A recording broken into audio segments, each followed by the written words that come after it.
છોટાઉદેપુર જિલ્લાની આશ્રમ શાળાના શિક્ષકો અને કર્મચારીઓને મદદનીશ કમિશનર આદિજાતિ વિકાસ અધિકારી ન મળતા રોષ. શિક્ષકો અને કર્મચારીઓનો 2 મહિનાથી પગાર ન થતા રજૂઆત કરવા માટે આવ્યા હતા. મદદનીશ કમિશનર આદિજાતિ વિકાસ અધિકારીએ મળવા માટે સમય ન આપતા શિક્ષકો અને કર્મચારીઓમાં રોષ જોવા મળ્યો. 50 થી 60 કર્મચારીઓ મળવા માટે આવ્યા હતા, પરંતુ અધિકારીએ મળવા માટે ઇનકાર કર્યો. શિક્ષકો અને કર્મચારીઓનો પગારનો પ્રશ્ન હલ થાય તેવી માંગ કરી મદદનીશ કમિશનર આદિજાતિ વિકાસ અધિકારીએ મળવા માટે ઇનકાર કરતા આખરે કર્મચારીઓ અને શિક્ષકો નિવાસી અધિક કલેક્ટરને આવેદનપત્ર આપી કરી રજૂઆત.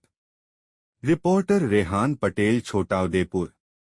રોજ અમે છોટાઉદેપુર મુકામે છોટાઉદેપુર જિલ્લા આશ્રમ શાળા તથા ઉત્તર બુનિયાદી આશ્રમ શાળાના કર્મચારી સંઘ વતી હું પ્રમુખ તરીકે અમારા છેલ્લા 2 માસથી પગાર થયેલ નથી એના માટે રજૂઆત કરવા માટે અમે શ્રી મદદનીશ કમિશનરની કચેરી છોટાઉદેપુર ખાતે આવ્યા છે. છતાં અમને મદદનીશ કમિશનર કચેરીના અધિકારી શ્રી સાહેબ શ્રી દ્વારા અમને મુલાકાત આપેલ નથી. એટલા માટે અમે હવે મુલાકાત ના આપેલ એટલે અમે હવે જઈએ છીએ મહેરબાન કલેક્ટર સાહેબ છોટાઉદેપુરને રજૂઆત કરી આવેદનપત્ર આપવા જઈ રહ્યા છે.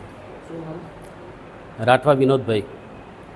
છોટાઉદેપુર જિલ્લાની અંદર 38 આશ્રમ શાળાઓ આવેલી છે અને 11 ઉત્તર બુનિયાદી આશ્રમ શાળાઓ આવેલી છે, જેમાં 250 જેટલા શિક્ષકો 24 કલાક ફરજ બજાવે છે સ્થળ પર રહીને. આ કર્મચારીઓને છેલ્લા 2 માસથી પગારથી વંચિત રહી ગયા છે.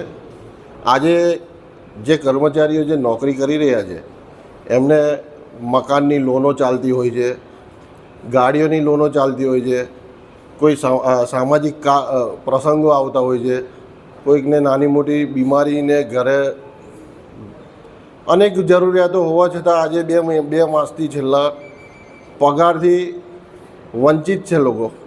આજે અહીંયા કર્મચારીઓ શ્રી આપણા જે મદદનીશ કમિશનર સાહેબ શ્રીને અહીં આગળ અમે 50-60 શિક્ષકો ભેગા થઈને મળવા આવ્યા છે, તો સાહેબે આજે મળવાનો પણ ઇનકાર કરી દીધો છે અમને. એટલે અમે મહેરબાન કલેક્ટર સાહેબને મળવા જઈએ છીએ. હવે આવેદનપત્ર આપવાની આગળની તજવીજ કરીએ છીએ. હવે ધવલ ચૌહાણ.